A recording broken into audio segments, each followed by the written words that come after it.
Good morning to all my dear student of class 12 science. Now today we will discuss the next chapter which is application of integral. Integration chapter में हमने last video में exercise miscellaneous discuss की थी। उसमें कुछ question आपको मैंने करा दिए हैं, बाकी जो क्वेश्चन बचते हैं उनको आप ट्राई करेंगे और उन क्वेश्चंस में आपको यदि कोई लगता है कि ये क्वेश्चन टिपिकल है या फिर नहीं हो रहा है तो उसको आप जरूर शेयर करें, ठीक है। सो वो आपका होमवर्क है, उसको बैठ करके आप करें उस एक्सरसाइज को, मिसलेनियस को, इंटीग्रेशन में। And if you have any question और any query regarding to any concept then you can share your problem with me and then I will provide a solution in a next video. Clear? So chapter integration आपका पूरा हो चुका है। अभी हमें discuss करना है application of derivative. Chapter is application of integral, ठीक है। ये सेकंड वॉल्यूम में सेकंड चैप्टर है। तो सबसे पहले समझते हैं इस चैप्टर का बेसिक, ठीक है। इंटीग्रेशन में जो मिसलेनियस एक्सरसाइज है उसकी एक पीडीएफ बना करके आपको मैं भेज दूंगा जिसमें उन सभी के सॉल्यूशन होंगे। लेकिन आपको यदि लगता है कि कोई बात समझ में नहीं आ रही है तो ऐसा कुछ नहीं है कि आप उसको शेयर नहीं कर सकते हैं। जो भी प्रॉब्लम है किसी भी क्वेश्चन में आप शेयर कीजिए व्हाट्सएप पे, कोई प्रॉब्लम नहीं है, हम आपको बताएंगे, समझाएंगे। इट्स आवर ड्यूटी, ठीक है। चलिए, chapter is application of integral. इस चैप्टर में क्या होगा, हमें कुछ कर्व दिए जाएंगे और हमसे पूछा जाएगा कि भाई एरिया जो इस कर्व ने बनाया है with X axis with Y axis, वो कर्व का एरिया फाइंड कीजिए, ठीक है। दरअसल जो ये एरिया होते हैं ये रेक्टेंगल नहीं होते हैं, स्क्वायर नहीं होते हैं, ट्रेपेजियम नहीं होते हैं, ठीक है, क्योंकि इनकी जो साइड होती हैं वो साइड इनकी कर्व शेप में होती है, बिल्कुल स्ट्रेट लाइन नहीं होती है, ठीक है। जैसे मान लीजिए आपने क्लास 11 में पढ़ा था पैराबोला। अब मान लीजिए आप पैराबोला बना रहे हैं, y square is equals to 4x। ये पैराबोला बन गया, y square is equals to 4x। तो क्वेश्चन आ जाएगा find the area between parabola y square is equals to 4x and x equals to 4। तो हम चलेंगे x equals to 4, 1 2 3 4। So this line represent x equals to 4। तो इस तरह से आपको इस पैराबोला और इस लाइन से bound area means this area, ये आपको फाइंड करना है। Our main is to find this area which is bound by the ellipse with the straight line x equals to 4। अब ये एरिया ध्यान से देखिए आप, ये शेप अपने आप में जो अब तक आपने पढ़ा है अपनी प्रीवियस क्लासेस में कि रेक्टेंगल, स्क्वायर, पैरेललोग्राम, ये कुछ भी नहीं है। तो इस तरह के जब एरिया आप निकालते हैं bound by two curve like parabola with straight line. Suppose वो कह देंगे कि भाई हमारे पास में एक सर्कल है और ये सर्कल का आप एरिया निकालिए with the help of integration and equation दे देंगे आपको सर्कल की कि X square plus Y square is equal to 4। तो सबसे पहले तो हम इस इक्वेशन को करेंगे आइडेंटिफाई कि इक्वेशन किसकी है। यदि सर्कल की है तो सेंटर कहाँ होगा, कितनी आर होगी, वो सब कुछ। सो आर हो जाएगी इसकी 2। क्यों? क्योंकि इसको हम कन्वर्ट करेंगे कुछ इस तरह से,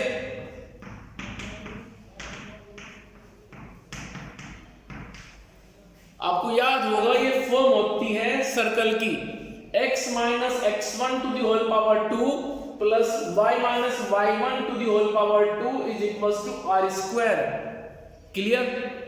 तो हम इस इक्वेशन को कंपेयर करके इसके साथ, this is the standard equation of circle, निकालेंगे सेंटर।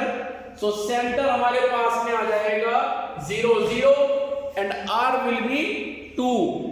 सर्कल बनेगा, सर्कल का एरिया हम निकालेंगे, लेकिन with the help of integration. You can observe in the picture that it is symmetrical about x axis as well as y axis। जितना x axis से ऊपर है उतना ही x axis से नीचे है, जितना y के लेफ्ट में है उतना ही y के राइट में है। So circle is symmetrical about both axes। So we find only the area of first quadrant means 1/4 of circle. अब आप में हो सकता है कुछ बच्चे ये कहेंगे कि सर इसका एरिया तो हम वैसे ही निकाल लेंगे, सिर्फ क्या जरूरत है आपको इंटीग्रेशन लगाने की। बट क्वेश्चन में दिया जाएगा find the area of circle with the help of integration. So you can not use another concept here, you have to use only the concept of integration and with the help of integration you will find the area of this circle। ठीक है, तो हम यहाँ पे सिर्फ निकालेंगे ये area, इसका 4 टाइम कर देंगे, सर्कल का एरिया आ जाएगा। ठीक है, तो सबसे पहले हमें इस चैप्टर में पढ़ने पड़ेंगे 4 कर्व। तो सबसे पहले आप उन 4 कर्व का बेसिक समझिए, क्योंकि यहाँ पे कर्व आपको ड्रॉ करने पड़ेंगे। जब तक आप क्वेश्चन को समझ करके उसकी पिक्चर ड्रॉ नहीं करेंगे तब तक आप उसका एरिया निकाल नहीं पाएंगे। पिक्चर ड्रॉ आप तब करेंगे जब आपको उसका कंसेप्ट मालूम होगा, जो कि हमने पढ़ा था क्लास 11th में। सो इस चैप्टर में हमारे पास में जो कंसेप्ट आएंगे पहले वो आएगा सबसे पहले स्ट्रेट लाइन, सेकंड आएगा पैराबोला, थर्ड आएगा सर्कल, फिर आएगा एलिप्स। तो ये 4 कंसेप्ट आपको अच्छे से मालूम होने चाहिए कि लाइन कैसे ड्रॉ होती है, एक स्ट्रेट लाइन की कौन कौन सी इक्वेशन होती हैं, एक पैराबोला क्या होता है, पैराबोला के कितने टाइप होते हैं, कैसे वो ड्रॉ होते हैं, सर्कल की स्टैंडर्ड इक्वेशन क्या होती है, कैसे उसको ड्रॉ करते हैं, कैसे उसका सेंटर एंड रेडियस फाइंड करते हैं, एलिप्स की इक्वेशन कैसे होती है, कैसे उसको ड्रॉ करेंगे, कहाँ उसका फोकस होगा, क्या उसकी सेंट्रिसिटी होगी, कहाँ पे उसकी लेटस रेक्टम होगी।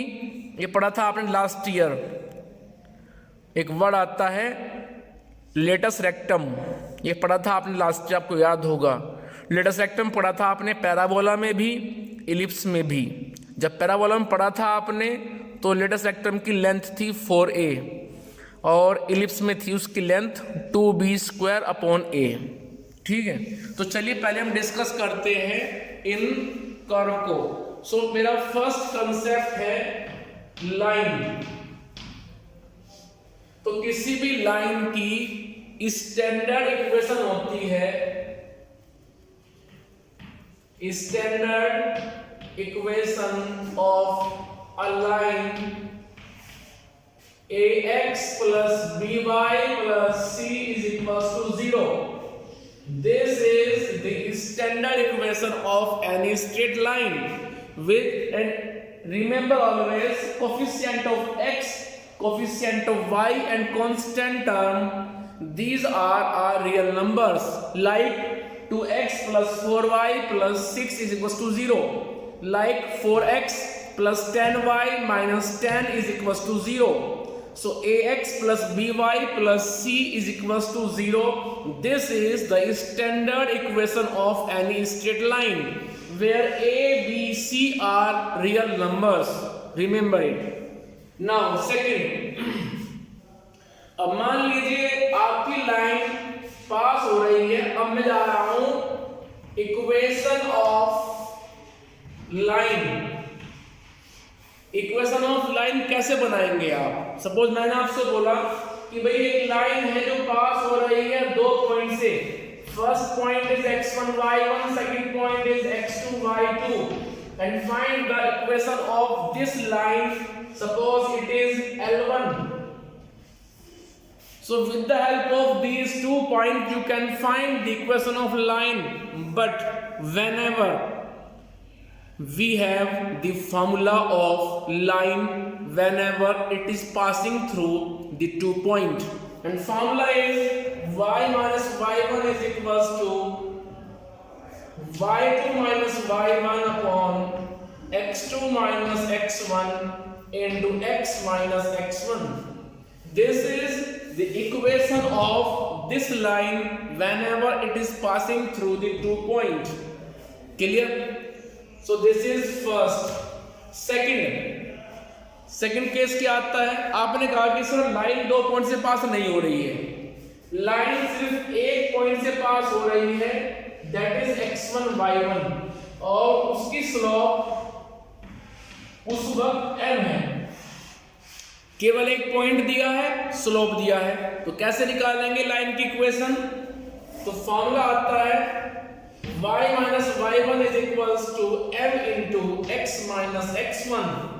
ये फॉर्मूला तब यूज करेंगे जब लाइन 1 पॉइंट से पास हो रही है, उसकी स्लोप m आपको क्वेश्चन के अंदर दी हुई है। ठीक है, अभी हम स्लोप की बात करेंगे कि स्लोप कैसे कैसे आप निकाल सकते हैं। ठीक है, ये बात हुई इक्वेशन की, इक्वेशन ऑफ लाइन। ठीक है, अब हम बात करते हैं स्लोप की। स्लोप निकालने के लिए हमारे पास 3 से 4 मेथड हैं। फर्स्ट मेथड क्या है स्लोप निकालने के लिए? यदि आपको इक्वेशन दी हुई है, इफ इक्वेशन इज गिवन, कैसे भाई? मैंने आपसे कहा कि मेरे पास इक्वेशन है x plus Y plus 5 is equal to 0, find the slope. तो फॉर्मूला होता है स्लोप निकालने के लिए minus coefficient of x upon coefficient of y. It means slope of this line x plus y plus 5 is equals to will be minus 1 upon 1. Result is minus 1. So with the help of this formula you can find the slope of any straight line whenever the equation of that line is given to you. ठीक है, तो जल्दी से आप लीजिए screenshot, फिर आगे चलते हैं और डिस्कस करेंगे सम कंसेप्ट्स। जल्दी कीजिए।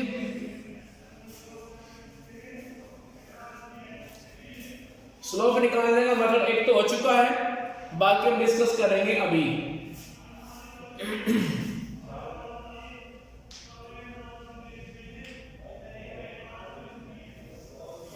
चलिए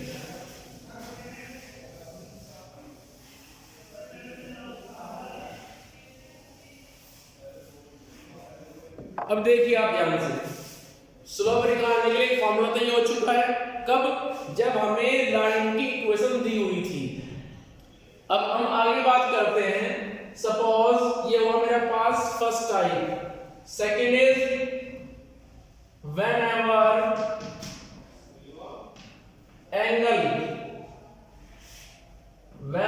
angle is given to you. Suppose line is moving in such a way that it is at an angle of 30 degrees from the x-axis, and we want to find out the slope of this line L. Then formula will be m is equals to tan theta. Here m is the representation of slope. So put the value of theta. We have m is equals to tan 30. Tan 30 means 1 upon root 3. So whenever angle from the x-axis of any line is given to you, then you can find the slope of that line in this way. Third, suppose line is passing through the 2 points. One is x1 y1, second is x2 y2. Suppose line pass हो रही है 2 point से और आपको निकालनी है उसकी slope, तो उस केस में फॉर्मूला होता है कि slope n is equals to y2 minus y1 upon x2 minus x1. With the help of this formula you can find the slope of any straight line. Clear? तो इस तरह से आप स्लोप निकाल सकते हैं, ठीक है। चलिए स्लोप की बात हो गई। अब हम स्ट्रेट लाइन की कुछ अनदर फॉर्म के बारे में करते हैं डिस्कशन, जैसे कि इंटरसेप्ट फॉर्म, ठीक है। तो जल्दी से लीजिए आप स्क्रीनशॉट, फिर आगे डिस्कस करते हैं हम।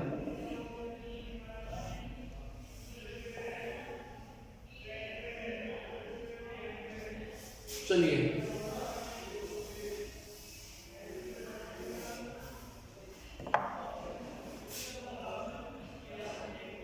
some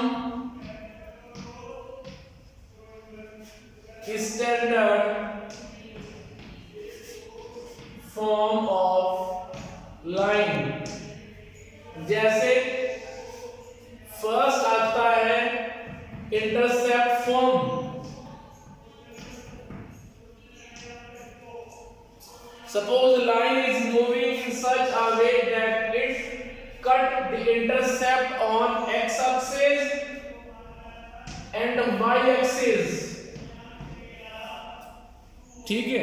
एक लाइन ऐसे मूव कर रही है कि वो x एक्सिस पे और y एक्सिस पे इंटरसेप्ट कट कर रही है। इंटरसेप्ट मींस ए स्मॉल सेगमेंट। तो तब इस फॉर्म में लाइन की जो इक्वेशन होती है वो चार तरह से होती है।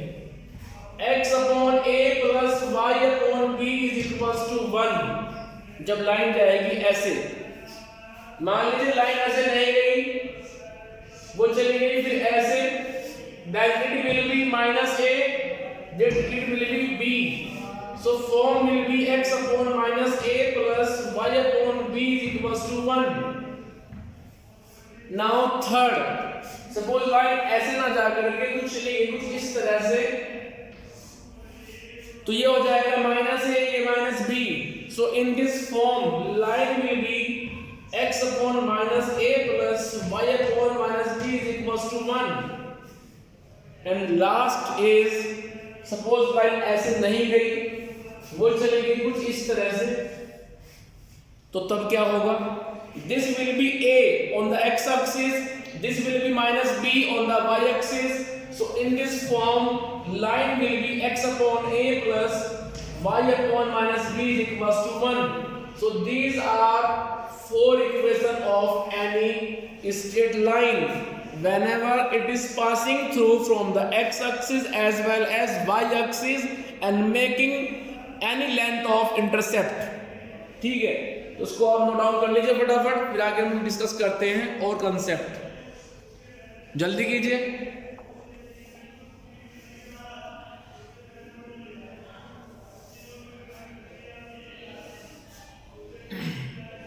चलिए आगे। इसके बाद आता है slope intercept form. Next topic is slope intercept form, ठीक है। यहां पे पूरा 11th का चैप्टर लाइन और कोनिक सेक्शन अपने आप आ जाएगा। कोनिक सेक्शन में आपने पढ़ा था सर्कल, पैराबोला, एलिप्स, वो आएंगे। हाइपरबोला नहीं आएगा क्योंकि हाइपरबोला में एरिया बाउंड नहीं होता है। यहाँ पे सर्कल आएगा, एलिप्स आएगा, पैराबोला आएगा उस चैप्टर से, और लाइन आएगी, ठीक है। So we have only these four concept in the chapter application of integral. Slope intercept form क्या होती है? y is equals to mx plus c। इसको बोलते हैं slope intercept form, where m represent the slope of the line and c is the intercept made by the line on the y axis। Clear? चलिए आगे। उसके बाद मान लीजिए कोई लाइन ऐसे मूव कर रही है कि जब हम डालते हैं उस पर परपेंडिकुलर फ्रॉम द ओरिजिन, उसकी लेंथ p है, और ये परपेंडिकुलर x एक्सिस से एंगल बना रहा हो अल्फा, तो हम इस परपेंडिकुलर की इंफॉर्मेशन की हेल्प से इस इक्वेशन को निकाल सकते हैं। ठीक है, कैसे? x cos alpha plus y sin alpha is equals to p, इसको बोलते हैं हम normal form. It is normal form.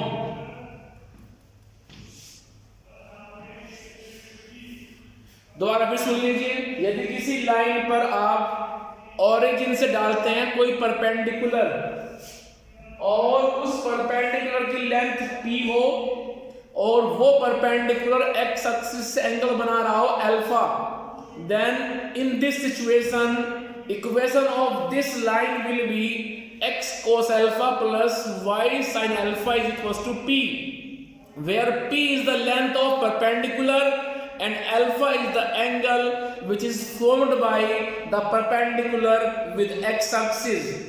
Clear? तो इस तरह से लाइन का कंसेप्ट फिनिश हो गया है। ठीक है, चलिए आगे।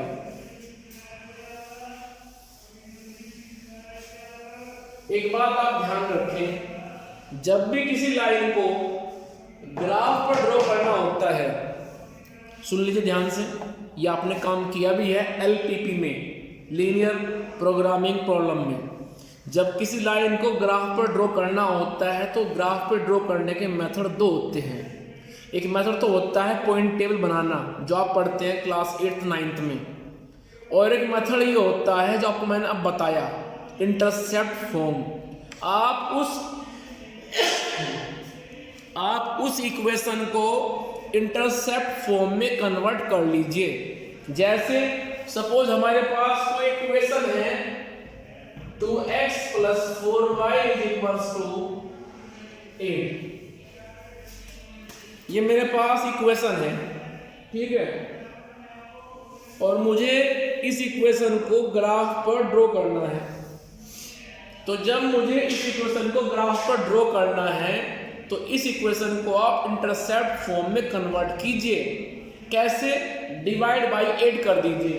सो we have 2x/8 + 4y/8 = 8/8, and then we have x/4 + y/2 = 1. So after converting it into intercept form, then it is more easy to draw it on the graph paper. इसको graph पर draw करना अब आसान हो गया आपके लिए। कैसे? आप ग्राफ पेपर लेंगे, लाइन ड्रॉ करेंगे, horizontal and vertical means x axis y axis. उसके बाद आप ध्यान से ऑब्जर्व करो कि x के डिनोमिनेटर में कितना है, y के डिनोमिनेटर में कितना है। x के डिनोमिनेटर में 4 है तो आप x एक्सिस पर मूव कीजिए 4, y के डिनोमिनेटर में 2 है तो y पर मूव कीजिए आप 2, और उसके बाद आप इनको ज्वाइन करते हुए ऐसे लाइन बना दें। सो ये लाइन हो जाएगी x/2 + x/4 + y/2 = 1, means 2x + 4y = 8। Clear? तो ये सबसे आसान मेथड है किसी भी लाइन को ग्राफ पर ड्रॉ करने के लिए कि आप उस लाइन को कन्वर्ट कर ले इंटरसेप्ट फॉर्म में, क्योंकि हमें इस चैप्टर में लाइन ग्राफ पेपर पर ड्रॉ करनी पड़ेगी। अब यदि आप पॉइंट टेबल बनाएंगे इतना टाइम नहीं होता है, हमें पिक्चर भी ड्रॉ करनी है, उसके बाद हमें यहाँ पूरा इंटीग्रेशन भी यूज करना है। इंटीग्रेशन भी यूज करेंगे, पिक्चर भी बनाएंगे, तो टाइम इतना नहीं होता है, हमें सब काम करना पड़ता है एक साथ। तो इसीलिए जितना जल्दी आप कर्व ड्रॉ करेंगे उतना ही आपके लिए अच्छा होगा। ठीक है, चलिए इसके बाद डिस्कस करते हैं हम नेक्स्ट कॉन्सेप्ट, सर्कल। ठीक है, सर्कल के बारे में जरा याद कीजिए, सर्कल क्या था।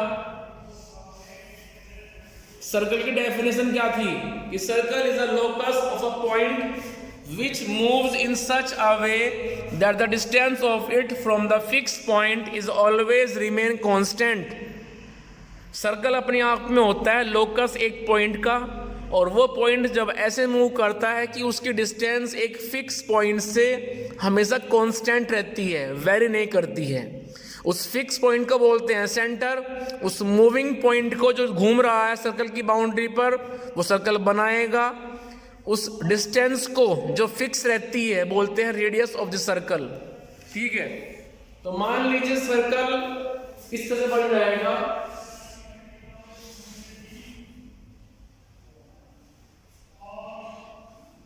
तो ये सेंटर हो जाएगा इसके लिए। ठीक है, जो पॉइंट घूम रहा है सपोज वो एक्स वाई है, जो सेंटर है सपोज ये x1 y1 है, तो यहां पे डिस्टेंस फॉर्मूला यूज कीजिए। ये डिस्टेंस हो जाएगी exactly equals to radius. So with the help of distance formula we can write x minus x1 power 2 plus y minus y1 power 2 is equals to r square. So this is the standard equation of the circle where x1 y1 is the center and r is the radius. Clear? So remember this equation, which is the standard equation of the circle, by which we can find the center as well as radius. So ध्यान रहे, this is the standard equation of the circle, x minus x1 to the whole power 2 plus y minus y1 to the whole power 2 is equals to r square. With the help of this equation you can find the center of the circle as well as the radius of the circle. Clear? चूंकि देखो सीधी सी बात है, circle draw कब होगा? जब आपके पास centre होगा, जब आपके पास रेडियस होगी। So center and radius both are important information to draw any circle. Clear? इसके बाद मान लीजिए आपके पास सर्कल की इक्वेशन ऐसे नहीं आती है। आपने देखा कि कोई इक्वेशन आपको ऐसे दे दी गई कि x square plus Y square plus 4x plus 6y plus 10 is equal to 0। अब आप देख रहे हैं कि ऐसी इक्वेशन किसकी हो सकती है? ठीक है, तो यदि सर्कल की इक्वेशन ऐसे ना दे करके ऐसे दे दी जाए तो तब सेंटर कैसे निकालेंगे, आर कैसे निकालेंगे, मींस रेडियस कैसे निकालेंगे, वो देखिए आप जरा। सर्कल की इक्वेशन की पहचान होती है कि coefficient of X square Y square होते हैं 1 1 और बीच में होता है plus sign.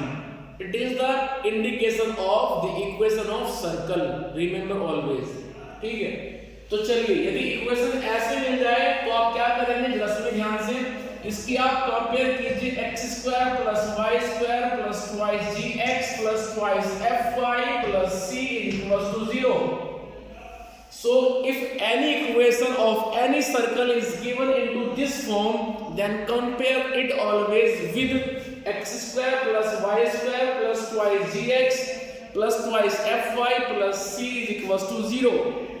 Then we have 2g equals to 4, 2f is equals to 6 and constant term is 10. Find the value of g, which is 2, find the value of f, which is 3 and constant term is 10. So center is minus g minus f, means minus 2 minus 3. This is center. तो आप जाएंगे -2 -3 पर, और ये point कहाँ लाई करेगा? This point will lie in third quadrant, -2 -3. First of all -2, then -3 means third quadrant. तो आप वहां पे जाएंगे, अपने कंपास में लेंगे रेडियस। कितनी लेंगे अभी निकालते हैं, आइए जरा। So radius is equals to under root g square plus f square minus c. It is the formula to calculate the radius of any circle. Is equals to under root of. Now replace the value of g and f and c and find the radius of the circle. G is 2, So we have square of 2 plus square of f, which is 3, minus c, which is 10. So this is equals to 4 plus 9 minus 10. So 30 minus 10 means root 3. And value of root 3 is 1.732. ठीक है, तो आप अपने compass में distance लेंगे 1.73 के आसपास, position होगी -2 -3, सो कंपास की निडल इस पॉइंट पर होगी, डिस्टेंस होगी 1.732 और उसको घुमा दीजिए, सर्कल बन जाएगा। तो इस तरह से आप ध्यान रहे आपको, क्योंकि प्रॉब्लम क्या है, हमें यहाँ पे एक्चुअल पिक्चर ड्रॉ करनी पड़ेगी और एक्चुअल पिक्चर आप तब ड्रॉ कर पाओगे जब आपके पास सर्कल का सेंटर होगा, उसकी रेडियस होगी, उसकी पूरी इंफॉर्मेशन आपके पास होगी। तो इस तरह से इस वीडियो में मैंने आपके साथ लाइन और सर्कल 2 कॉन्सेप्ट डिस्कस कर लिए हैं और 2 ही बचते हैं, पैराबोला और इलिप्स।